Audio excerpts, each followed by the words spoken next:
राहुल गांधी अपने परिवार को संबोधित करने की कृपा करें।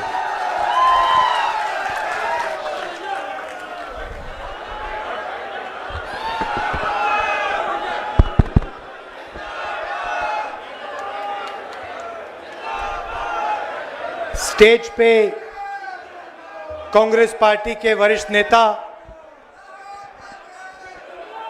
PCC president Rai ji, CLP leader Mona ji, Avinash Pandey ji, Kishori Lal Sharma ji और बाकी जो कांग्रेस पार्टी के नेता हैं,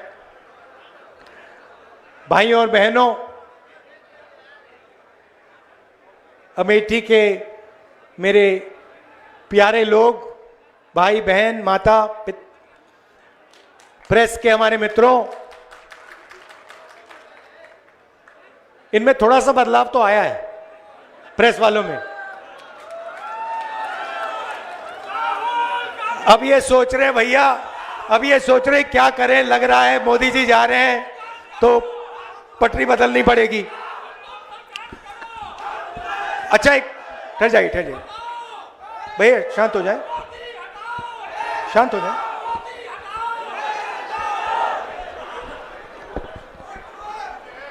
बड़ा जोश है। तो सबसे पहले यहां आप गर्मी में आए, मेरी बात सुनने आए, इसके लिए दिल से आप सबको धन्यवाद करता हूं। और मुझे काफी चेहरे पहचान में आ रहे हैं, तो आप सबका बहुत बहुत नमस्कार। पता नहीं आपने आज मोदी जी का वीडियो देखा नहीं देखा? देखा? व्हाट्सएप यूनिवर्सिटी वालों ने देखा? वो इटली की राष्ट्रपति मेलोनी है, उनको नरेंद्र मोदी जी टॉफी खिला रहे हैं। रील बनाई है, हिंदुस्तान के प्रधानमंत्री इटली के प्रधानमंत्री को, मेलोनी को मेलोडी टॉफी दिए हैं। हेलो, हाँ, जाने से, हेलो, माइक तो ठीक करो भाई। जाने से पहले हिंदुस्तान में भाषण दिया, जाने से पहले कहा, इटली जाने से पहले, मेलोनी जी से मिलने से पहले उन्होंने हिंदुस्तान से कहा कि देखो, आर्थिक तूफान आ रहा है, कम पेट्रोल का प्रयोग करो, सोना मत खरीदो, इलेक्ट्रिक गाड़ी खरीदो और विदेश में दौरा मत करो। और फिर उसी के एक दिन बाद 3-4 हजार करोड़ रुपए के हवाई जहाज में नरेंद्र मोदी घुसे, इटली की ओर गए, जेब में टॉफी ले गए और वहां की प्राइम मिनिस्टर को उन्होंने मेलोडी टॉफी खिलाई। अब देखिए ये क्या देश की जनता के साथ क्या खिलवाड़ हो रहा है। मतलब देश में पेट्रोल की कमी, गैस की कमी, बिजनेस बंद हो रहे हैं, फैक्ट्रियां बंद हो रही हैं, महंगाई बढ़ती जा रही है, किसानों को खाद नहीं मिलेगी, पूरा का पूरा इंडस्ट्रियल सिस्टम हिलेगा। समय आने वाला है। ईरान ने, अमेरिका और ईरान की लड़ाई हुई, उसने हॉर्मुज को बंद कर दिया, 20% तेल मार्केट से हट गया और नरेंद्र मोदी एकदम मेलोनी जी के पास जाते हैं, उनको टॉफी खिलाते हैं और ऐसे रील बनाते हैं। अब देखना, नोटबंदी के बाद नरेंद्र मोदी ने रोते हुए कहा था मुझे फांसी पे चढ़वा देना अगर काला धन खत्म नहीं हुआ। याद है आपको? रोते हुए कहा था। कोविड के समय लॉकडाउन कर दिया, मजदूरों को मरवा दिया, किसानों को खत्म कर दिया। हाथ जोड़ के रोते हुए कहा मुझे फांसी पे चढ़ा दो, मुझे फांसी पे चढ़ा दो। फिर से हाथ जोड़ने का टाइम आ रहा है, फिर से रोने का टाइम आ रहा है, फिर से हाथ जोड़ने का टाइम आ रहा है। मगर आप एक बात याद रखिए, नोटबंदी हिंदुस्तान के किसानों पर, मजदूरों पर, छोटे व्यापारों पर आक्रमण था। नोटबंदी का लक्ष्य आपका पैसा, आपके जेब का पैसा, आपके मेहनत का पैसा अदानी और अंबानी के हवाले करने का था। वही लक्ष्य लॉकडाउन का था।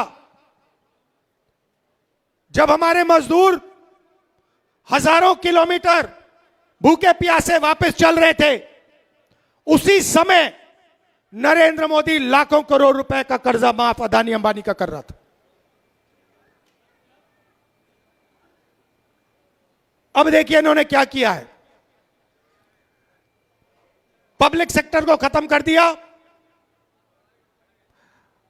सारी की सारी छोटी कंपनियों को नोटबंदी, गलत जीएसटी से मार दिया, किसानों को कमजोर कर दिया, बेरोजगारी पूरे देश में फैला दी। और अब आर्थिक तूफान आ रहा है, और ऐसा तूफान आ रहा है जो हिंदुस्तान ने पहले नहीं देखा है। क्यों? क्योंकि हमारा तेल हॉर्मुज से आता है, हमारा तेल हॉर्मुज से आता है और हॉर्मुज को बंद कर दिया गया है। और नरेंद्र मोदी चुनाव से पहले कहते हैं तेल की कोई कमी नहीं, गैस की कोई कमी नहीं, पेट्रोल की कोई कमी नहीं, सब कुछ ठीक है। मैं 2 महीने से कह रहा हूं, पार्लियामेंट में कहा, भाषणों में कहा, 2 महीने से कहा कि देखिए आर्थिक तूफान आ रहा है, किसान को, मजदूर को, युवाओं को, माताएं बहनों को जबरदस्त चोट लगने जा रही है। बीजेपी वाले मेरा मजाक उड़ाते हैं। नरेंद्र मोदी ने जो करना था पिछले 3 महीने में, जो आपकी प्रोटेक्शन करनी थी, जो दीवार, आर्थिक दीवार खड़ी करनी थी आपके लिए, वो उन्होंने नहीं की।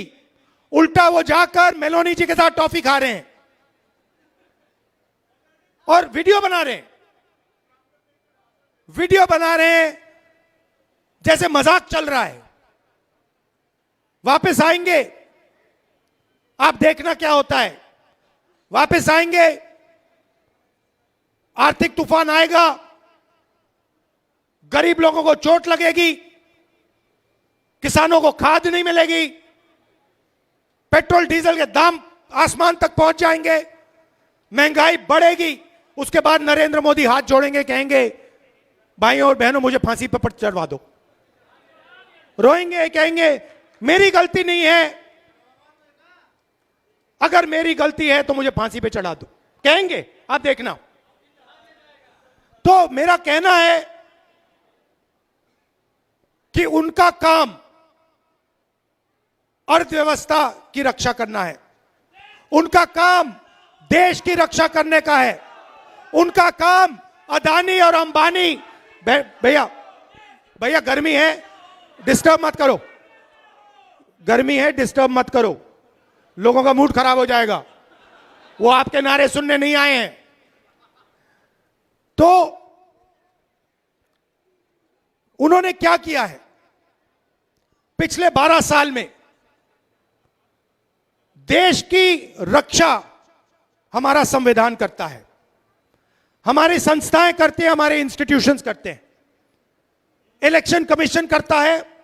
मैंने मीडिया के बारे में मजाक उड़ाया, मगर इनकी जिम्मेदारी लोकतंत्र की रक्षा करने की होती है। नरेंद्र मोदी जी ने पिछले 12 साल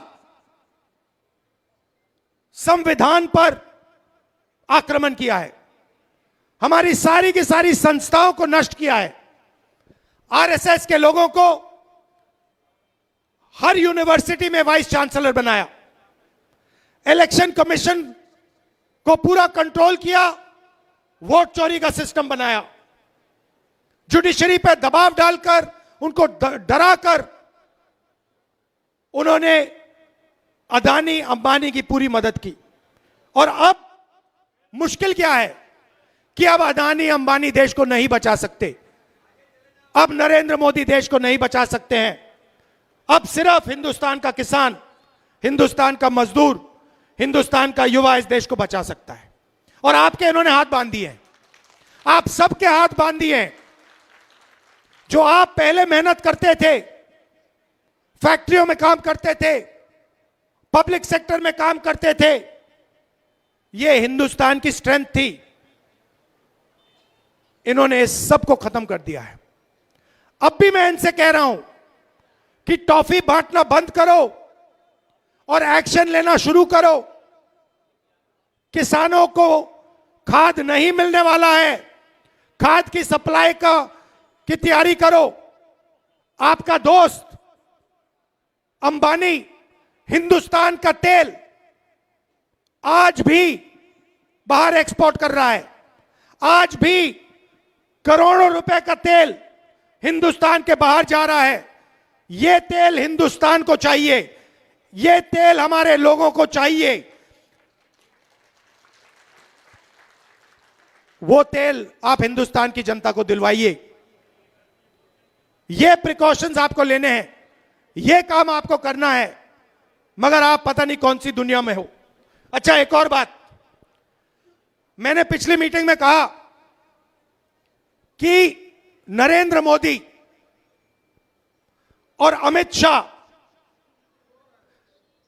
संविधान पर आक्रमण कर रहे हैं। यह सही बात है, गलत बात है? वोट चोरी संविधान पर आक्रमण है? अदानी अंबानी को देश का पूरा धन देना संविधान पर आक्रमण है? हिंदुस्तान की सारी यूनिवर्सिटीज के ऊपर वाइस चांसलर आरएसएस के वाले बैठाना आक्रमण है नहीं है? इलेक्शन कमीशन, जुडिशरी, हमारी संस्थाओं को नष्ट करना संविधान पर आक्रमण है? संविधान हिंदुस्तान है, संविधान हिंदुस्तान की आवाज है। तो जो संविधान पर आक्रमण करता है, जो संविधान को नष्ट करता है, उसको आप क्या कहोगे? उसको क्या कहोगे? गद्दार कहोगे। इसीलिए मैंने खुल के कहा है कि नरेंद्र मोदी, अमित शाह संविधान पर आक्रमण कर रहे हैं। उन्होंने देश का धन अदानी अंबानी को बांटा, उन्होंने देश की संस्थाओं को खत्म किया, उन्होंने वोट चोरी करवाई, इलेक्शन कमीशन को दबाया, जुडिशरी पर दबाव डाला। आरएसएस के लोग सुन लो, आपने कहा कि मुझे माफी मांगनी चाहिए, मैं कभी माफी नहीं मांगूंगा, फिर बोलूंगा। अमित शाह और नरेंद्र मोदी गद्दार हैं क्योंकि उन्होंने कॉन्स्टिट्यूशन पर आक्रमण किया है। सुन लो अच्छी तरह, मैं तुम लोगों से नहीं डरता हूं और हिंदुस्तान की जनता इस बात को समझ गई है और हिंदुस्तान की जनता भी आपसे नहीं डरती है। भाइयों और बहनों, ये आपके एमपी साहब बैठे हुए हैं, इन्होंने बहुत इमोशनल भाषण दिया, अच्छा भाषण दिया। मैं भी आपसे कहना चाहता हूं, ये मेरी भी कर्म भूमि है, अमेठी मेरी कर्म भूमि है और आपने मेरे परिवार को, मेरे पिता को, मेरी माताजी को, मेरी बहन को और मुझे प्यार दिया है और इज्जत दी है और यह मैं कभी जिंदगी में भूलने वाला नहीं हूं। हमारा पारिवारिक रिश्ता है, पारिवारिक रिश्ता है, प्यार का, मोहब्बत का रिश्ता है। राजनीति बाद में आती है, प्यार मोहब्बत का हमारा रिश्ता है, बहुत गहरा रिश्ता है, सालों पुराना रिश्ता है। जो भी आप मुझसे चाहते हो, आप जानते हो, जो भी आप मुझसे चाहते हो, मैं आपके लिए तैयार हूं। जो भी ऑर्डर आपका होगा मैं उसको पूरा करने के लिए तैयार हूं। दिल से मैं आपका धन्यवाद करता हूं। बहुत बहुत धन्यवाद। नमस्कार। जय हिंद। बहुत बहुत धन्यवाद आदरणीय राहुल गांधी जी। सामने भावुक पल थे।